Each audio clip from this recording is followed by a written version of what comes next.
एक तो सबसे पहले अज़मा साहिबा ने ये तो कह दिया कि मिठाई बहुत जल्दी मत खाएं, अभी तो पिक्चर अभी बाकी है, अभी तो लार्जर बेंच बनना है, फैसले भी आने। आपको सिर्फ अभी एक स्टे मिला है, एक स्टे के ऊपर और हंसना मना है। अजी वो आप प्लीज इस चीज का ध्यान रखिएगा। रोना पूरी है, रो सकती हैं आप, हंसना मना। नहीं बोलिए जी, पूरा पाकिस्तान रो रहा है उस्मा बीबी, आपकी हुकूमत, किसान रो रहा है, आपने तो किसान को बर्बाद कर दिया। शुक्र करें हम हंस रहे हैं।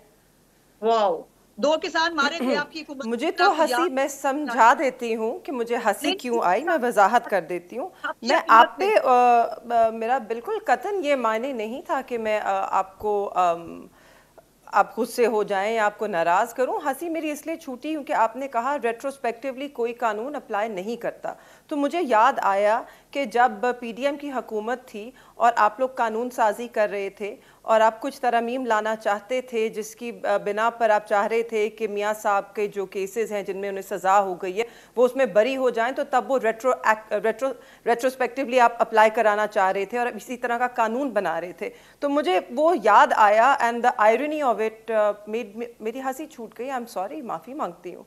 हंसना नहीं चाहिए क्योंकि बड़े संगीन सूरत हाल है मुल्क में। आप बिल्कुल ठीक कह रही हैं, इस मुल्क में पाकिस्तान की आवाम को रोना चाहिए, मातम करना चाहिए है कि किस तरह आइन को रोंदा गया, किस तरह जमहूरियत को बिल्कुल एक तरह से रद्द कर दिया गया, किस तरह जो है जमहूरी तसलसल जो है उसको आपने ठोकर लगा दी, किस तरह लोगों को आपने ज़दोकोब करके इस वक्त चुप करा दिया। उनको ना एहतजाज का हक है, ना राय का हक है, ना उनकी वोट की अहमियत है। हमें तो वाकई नहीं हंसना चाहिए है, ये तो रोने का ही मकाम है, सदमे का मकाम है इस मुल्क में। और किस तरह एक ऐसी हुकूमत जिसके पास 17 सीटों का मैंडेट है आज वो कानून साजी का सोच रही है। और हमें माजरत के साथ जो लोग इसको रिलीफ कह रहे हैं सुप्रीम कोर्ट से, हमें रिलीफ नहीं मिला है। पहली सुप्रीम कोर्ट ऑफ पाकिस्तान ने आइन और कानून के मुताबिक एक फ़ैसला किया है। और मैं ये भी कहना चाहती हूँ कि उस्मा बीबी को शायद हैरत इसलिए हो रही होगी कि जब भी आइन और कानून की बात होती है तो इन्हें हैरत होती है, क्योंकि ये आइन और कानून से तो तजावुज़ करके कब से दूसरी तरफ चले गए हैं। इन्हें तो आइन और कानून से कोई लेना देना नहीं है, ना ही कोई फिक्र है। जिस तरह इन्होंने इनकम्प्लीट हाउसेज में इलेक्शंस करवाए, चीफ मिनिस्टर के, स्पीकर्स के, डेप्यूटी स्पीकर्स के, इनका क्या लेना देना आइन और कानून से। आज बहुत अच्छा फैसला किया है और बेशक फुल बेंच बने, मगर जब तक फुल बेंच नहीं बनता है ये बिल्कुल कानून और आइन के मुताबिक फैसला है कि वो सस्पेंड हो सीटें। और ये हमारा मौकफ और मेरा मौकफ पहले दिन से रहा है। ठीक है, मैं मंसूर एक मिनट जी, मुझे एक तो क्लैरिफिकेशन दिला दें। मुझे नहीं समझ में आई, मैं रो भी नहीं सकी, मैं हंस भी नहीं सकी, मैं सिर्फ हैरत ज़दा हूँ। मैंने मेहरबानो साहबा का आप ही के साथ एक जो है पॉडकास्ट देखा जिसके अंदर वो एक्सेप्ट कर रही थी कि नवाज शरीफ साहब को गलत सजा दी गई।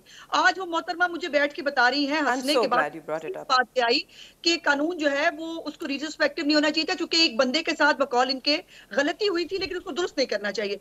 तो आई डोंट नो इसके ऊपर हंसना चाहिए, रोना चाहिए या वाकई क्या करना चाहिए। और रोना तो मेहरबानो साहबा आपको, आपकी हुकूमत को तब भी नहीं आया था जब आपने 2 किसान मार दिए थे। आपके दौरे हुकूमत में जब वो भी आए थे ना अपनी जो है मुसीबतें लेकर, तो ठोकर न्याज देव के 2 बंदे मार दिए थे। रोना आपको तब भी नहीं आया और आपको जो है वो आइन और कानून go ahead, I know you want to answer that. आप इसका जल्दी जवाब दीजिए, मैं फिर जाफरी साहब के पास जाना चाह रहा हूं। पॉलिटिकल पार्टी और डिक्टेटर्स एक लाइन में, मैं चाहती हूं कि आप जाफरी साहब के पास जाएं। क्या कहा गया? अच्छा, पहले तो आपको रोना नहीं आया जब आपने आइन तोड़ा, आपको तो रोना उस वक्त भी नहीं आया जब आपने 9 मई कराया, आपने एक मुल्क के अंदर एक दायरे में बगावत की कोशिश की, और आपको रोना उस वक्त भी नहीं आया जब आपने एक काजी फाइजा जैसे एक जज के ऊपर जो है वो रेफरेंस दायर करके उसको रास्ते से हटाने की कोशिश की। और भी इतनी लंबी चार्जशीट है ना आपको खैरात। चले मैं अब जवाब ले लेना अज़मा साहिबा, इनका जवाब तो ले लीजिए,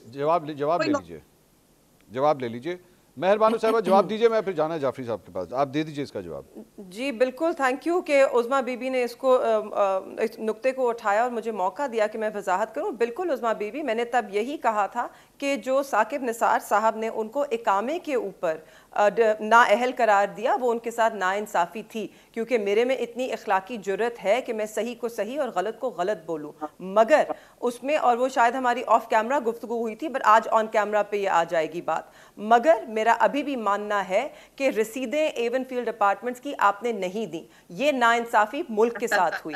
काश कि वो केस जल्द ना चलाया जाता, उसके अंदर इकामा पे उन्हें नाअहल किया जाता, उस केस को एवन फील्ड अपार्टमेंट्स की रसीदें मनी ट्रेल पे की बिना पे चलाया जाता तो नतीजा वही होता, सिर्फ वक्त लगता, मगर कानून के तकाजे, इंसाफ के तकाजे पूरे किए जाते। हम हमेशा चाहते हैं कि जो भी हो इस मुल्क में इंसाफ हो गया।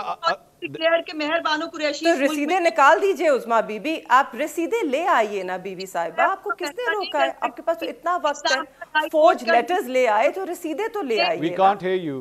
दे चुका है। सो मेहर बानो कुरैशी साहिबा जो है, she is not declared as the जज ऑफ लाहौर हाई कोर्ट और इस्लामाबाद हाई कोर्ट। मैं आगे चलूं, let's come back to the topic. Double bench का फैसला पढ़ लीजिएगा इस हवाले से। बस आ गया मैं।